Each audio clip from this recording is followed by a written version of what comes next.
Olá, meus caros. Nessa aula aqui a gente vai dar uma olhada como é que a gente faz para consumir e enviar dados para uma API. Na verdade, nessa aula aqui a gente basicamente não vai aprender conceito nenhum, a menos que você nunca tenha utilizado, nunca tenha consumido ou enviado dados para uma API em JavaScript puro ou com algum outro framework. Ou seja, se você nunca usou, nunca trabalhou com APIs na sua aplicação JavaScript, então você provavelmente vai aprender alguma coisa nova. Se você já tiver feito, você vai ver que no React não muda absolutamente nada. A gente pode combinar, né, o que a gente já sabe de JavaScript puro com o que o React, as formas com a qual o React permite que a gente trabalhe com APIs, que é basicamente utilizando o useEffect, ou mesmo algum evento personalizado, por exemplo, clique de um botão, alguma coisa, digitar numa input box, alguma coisa a gente digita, dispara um evento e aí a gente pede para o React acessar a API ou ainda enviar um dado para uma API. Então, como sempre, a gente vai criar um app aqui. Esse app vai ser um pouquinho mais simples. Basicamente, deixa eu deixar criando aqui, porque ele demora um tempinho, né? Yarn create React app. E a gente vai acessar a API do GitHub. Então, eu vou chamar esse projeto de GitHub Client. Tá? Basicamente vai ser um projeto onde a gente vai dividir a tela em duas. Na primeira parte a gente vai ter um campo de busca, e a gente vai digitar o nome de um usuário do GitHub, e a gente vai buscar os repositórios públicos dele. A gente não precisa de chave, de token, de nada lá do GitHub. Se a gente quiser, a gente até pode para fazer um pouco de coisas mais avançadas, e até mesmo quando a gente não usa um token, a gente tem alguns limites. Por exemplo, só pode fazer, se eu não me engano, 60 requests por hora para alguns endpoints, mas para outros eu acho que são 5 ou 10 por minuto. Não, desculpa, acho que são 30 por minuto. Enfim, é um limite até bom, assim. Mas se você precisar de mais que isso para uma aplicação real, o ideal é você usar autenticação, tá? E aí, basicamente, vai mudar a assinatura lá da API, né? Que você vai passar um token lá no header. Não é nada demais, assim. Não depende do React em si, depende mais da forma com a qual você interage com a API. Beleza? Então, vamos lá, né? O projeto está criado aqui. Eu vou começar, como sempre, fazendo aquela limpeza rápida aqui, só para o projeto ficar... só para a gente tirar essas várias coisas que o Create React App cria aqui pra gente. Então, vamos lá.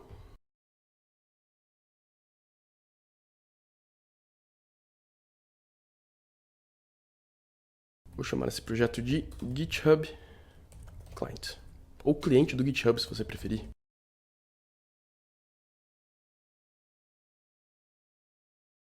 Esse arquivo de app CSS aqui eu não vou apagar. Na verdade eu vou limpar ele, mas a gente vai reutilizá-lo. Então eu vou deixar ele aqui, na verdade eu vou fechar ele, mas não vou apagá-lo. O que eu vou apagar é o resto aqui.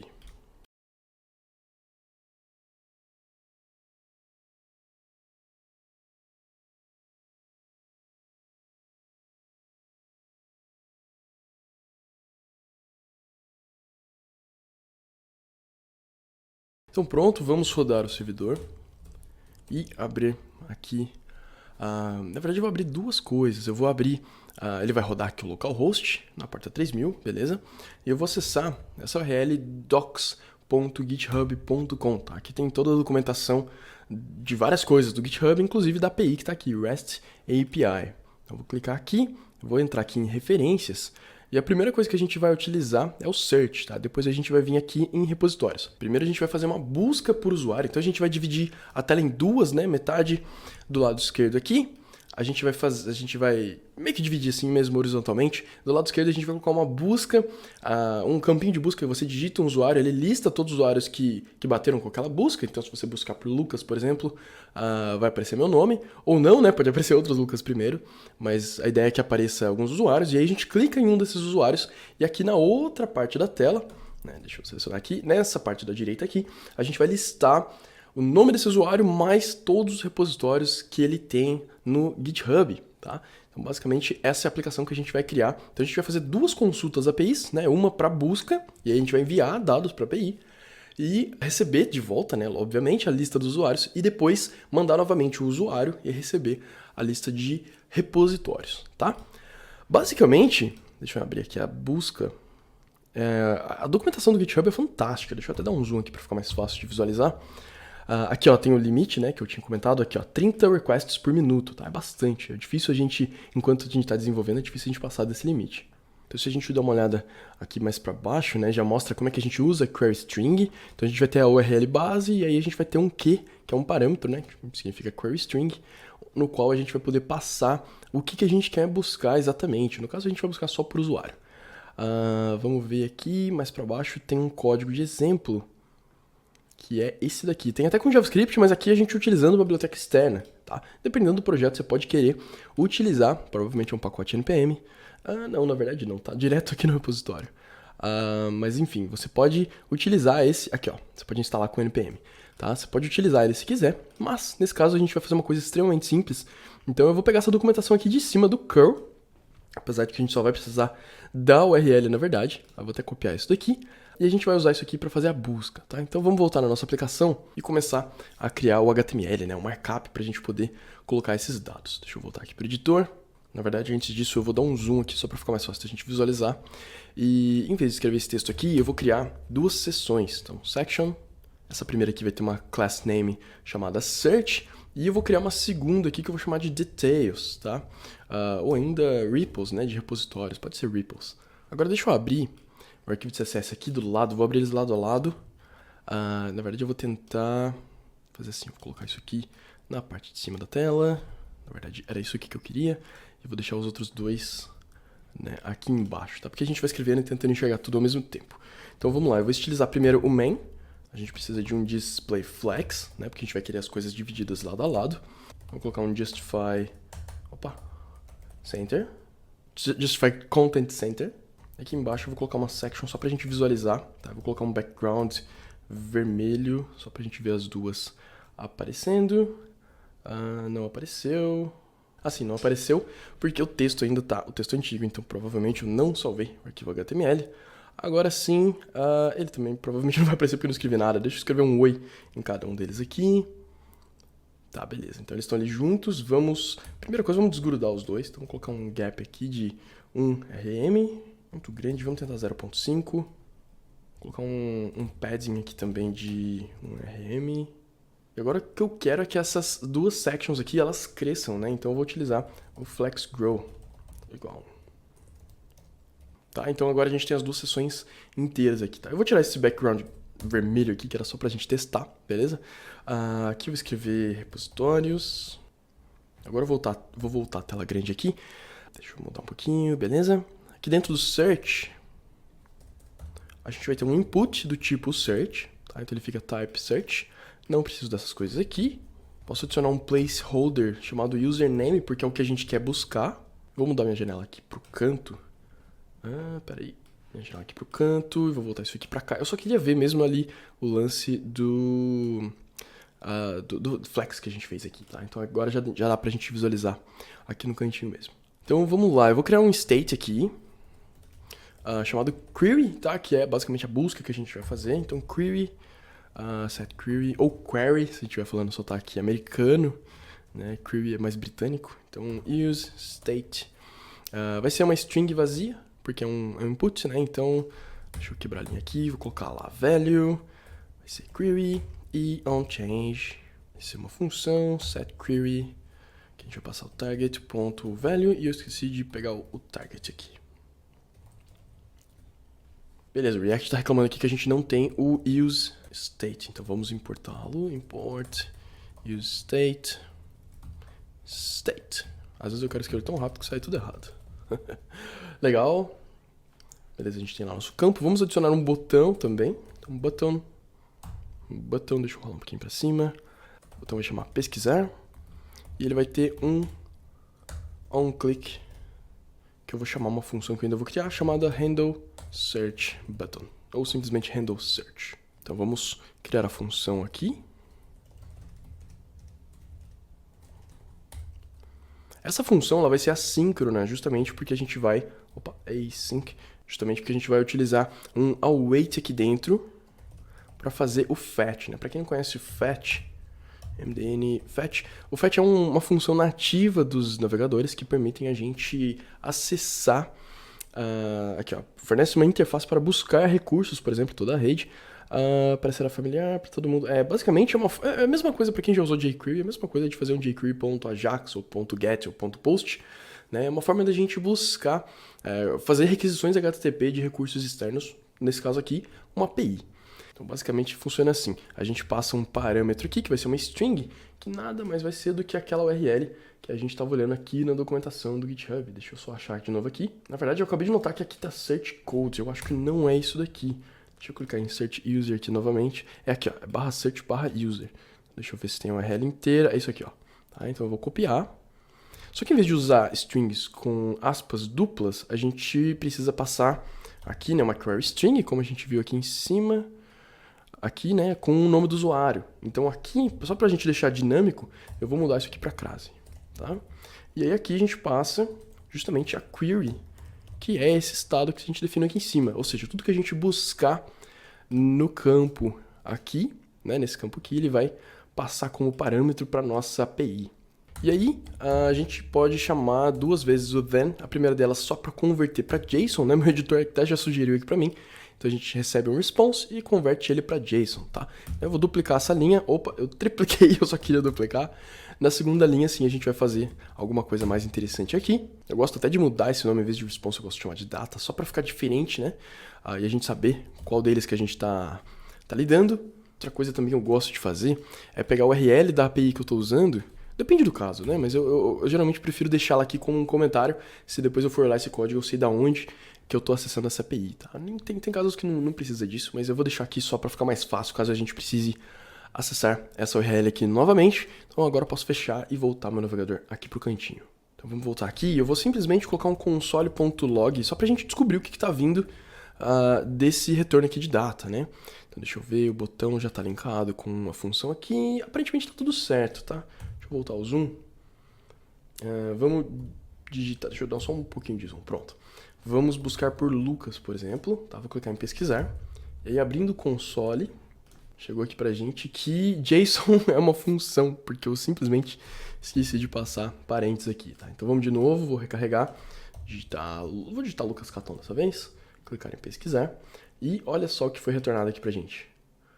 Ele retornou alguns metadados, e aí a gente tem essa chave aqui, items, né, que contém um array com todos os resultados. E aí esses resultados aqui tem uma série de coisas, né? Provavelmente ele encontrou o meu usuário, sim, encontrou, tá? Então ele tem aqui, por exemplo, a imagem, provavelmente tem um avatar, aqui ó, não, esse aqui é o avatar. Aqui ó, avatar URL, se eu abrir essa URL, provavelmente vai ter uma foto minha, exatamente. Então a gente tem uma URL de eventos, de followers, meu ID, meu login, tem um monte de coisa aqui, todas as informações aqui são públicas. Inclusive, se a gente tentar acessar essa URL direto aqui do navegador, obviamente só trocando a query, né? Vamos buscar por Lucas Caton, ele vai me retornar o mesmo resultado, tá? Um JSON, tá? Isso aqui é público, não é porque eu tô logado, não. Posso até abrir numa janela incógnito que retorna a mesma coisa, tá? Então a gente precisa capturar esses items.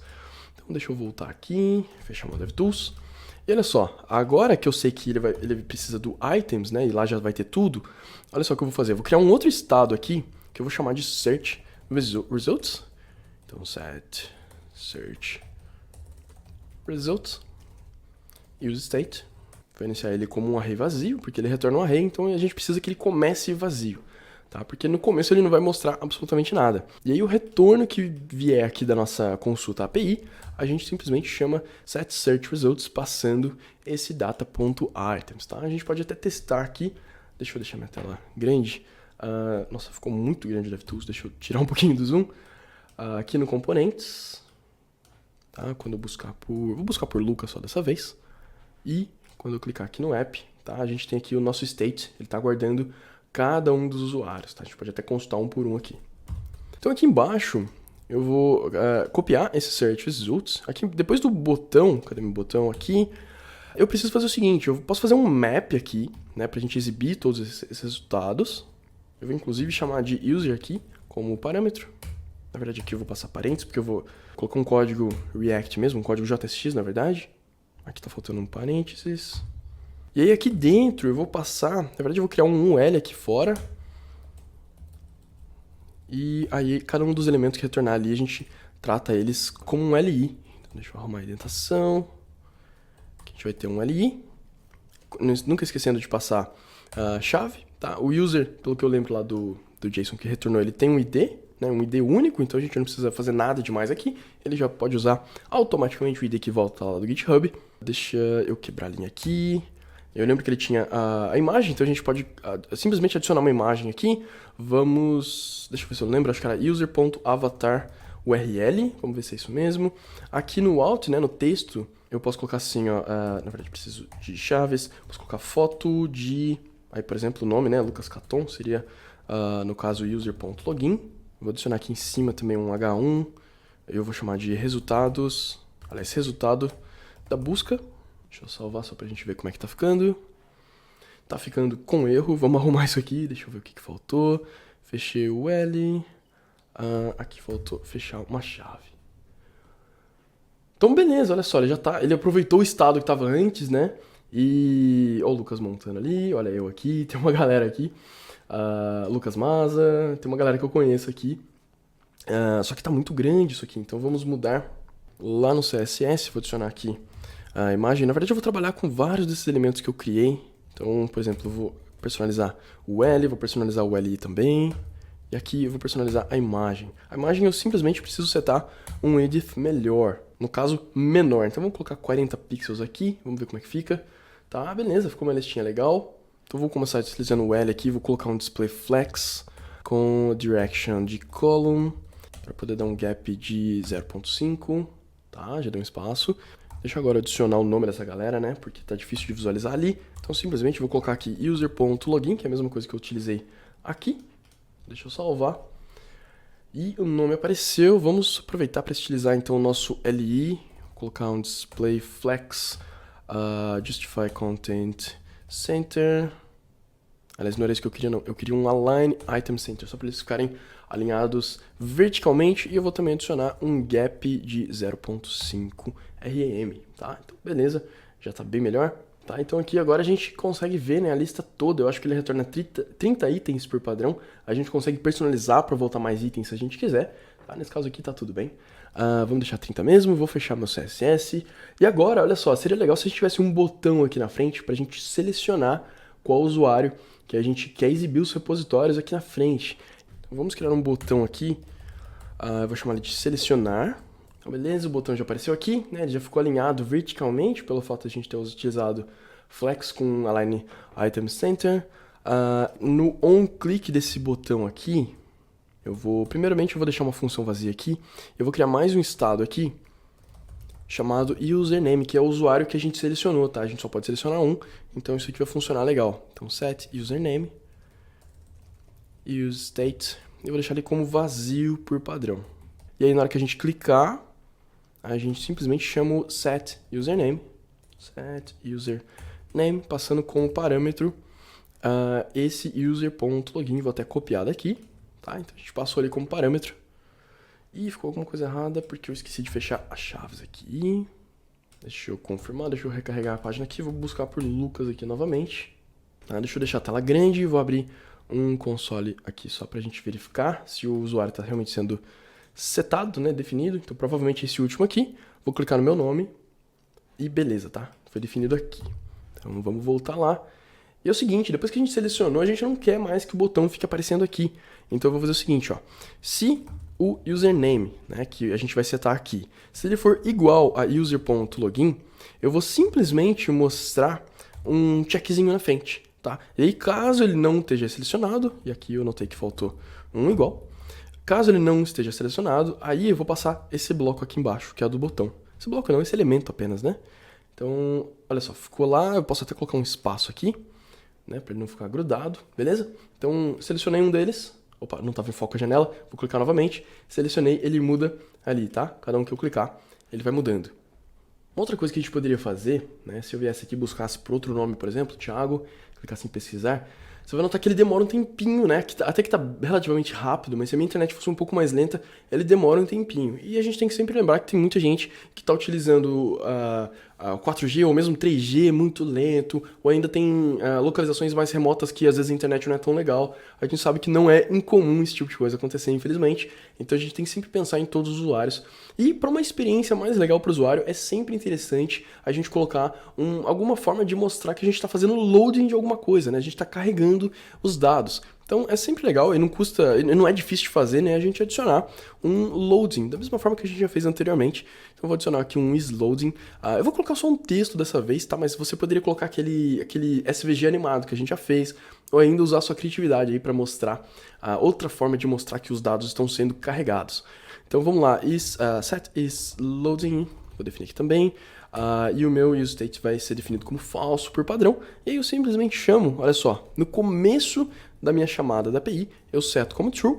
Tá. Como isso aqui é síncrono, né? Ou seja, ele vai esperar isso aqui ser retornado, eu posso simplesmente aqui embaixo passar falso.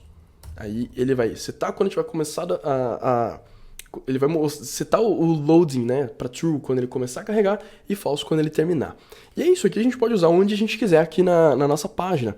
Por exemplo, aqui no botão de pesquisar, em vez de ser só um texto pesquisar, eu poderia verificar assim, né? Se o loading está presente, eu mudo esse texto para pesquisando, 3 pontinhos. Caso contrário, eu mostro o texto... Ixi, ele colocou tudo na mesma linha de novo. Caso contrário, aí sim ele mostra o texto pesquisar, tá? Então vamos testar aqui, vou digitar Lucas, cliquei, mudou para pesquisando e carregou. Foi bem rápido, mas pelo menos já mostra uma informação ali para o usuário de que a gente está carregando essa página, né? Outra coisa também é que quando a gente carrega a página, esse resultado da busca está sendo mostrado. E o que a gente pode fazer aqui é verificar se o nosso Search Results tem alguma coisa. Então a gente vem aqui, deixa eu ver aqui antes do resultado de busca, e eu vou verificar o length desse array aqui, ou seja, se ele tem alguma coisa presente, opa, escrevi errado, aí sim a gente mostra todo esse conteúdo aqui, tá? Só que aqui tem um problema que a gente inclusive já viu antes, deixa eu só fechar aqui, que a gente já viu antes, opa, por que não tá salvando? Sim, toda vez que a gente faz um bloco de React, ele até mostrou aqui agora, né?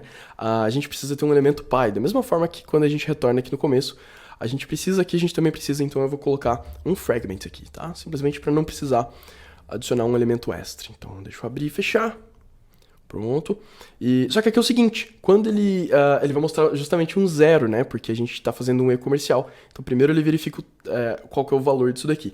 A gente pode simplesmente resolver isso aqui passando 2 bangs, né? Negando isso daqui. E aí, pronto, ele não mostra mais nada, porque isso aqui agora retorna falso. E aí, depois que a gente carregar, aí ele mostra novamente tanto o H1 e tudo mais que tiver aqui dentro, no caso a nossa lista.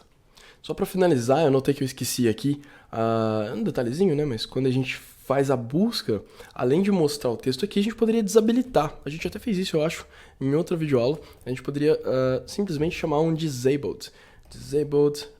E aí a gente passa o isLoading. Ou seja, no momento que ele verificar que está sendo carregado, a gente desabilita esse botão para não permitir que o usuário clique novamente. Se ele clicar 2 vezes, vai fazer 2 consultas. Geralmente isso pode acabar virando um problema. Aqui também a gente poderia deixar numa linha só, se você preferir.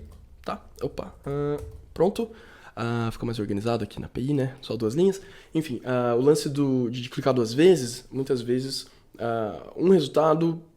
ele retorna o resultado da API, ou mesmo se for, não precisa nem ser API, pode ser simplesmente qualquer outra funcionalidade na sua aplicação. Quando o usuário clica 2 vezes, ele dispara a primeira, depois ele começa a consultar a segunda, e aí quando a primeira está sendo renderizada, ele renderiza de novo. Às vezes pode, por exemplo, se for um cadastro de usuário também, ele pode cadastrar o usuário 2 vezes, às vezes dá algum problema, então é bem importante a gente desabilitar o botão, tá? Então deixa eu recarregar aqui, vamos fazer uma busca, vou clicar em pesquisar, tá? Ele não desabilitou, deixa eu ver o que eu fiz errado.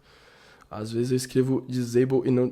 faltou um L, que é disabled, tá? Vamos tentar novamente. Cliquei em pesquisar, agora sim desabilitou o botão, ó, tá? É que agora tá muito rápido, né?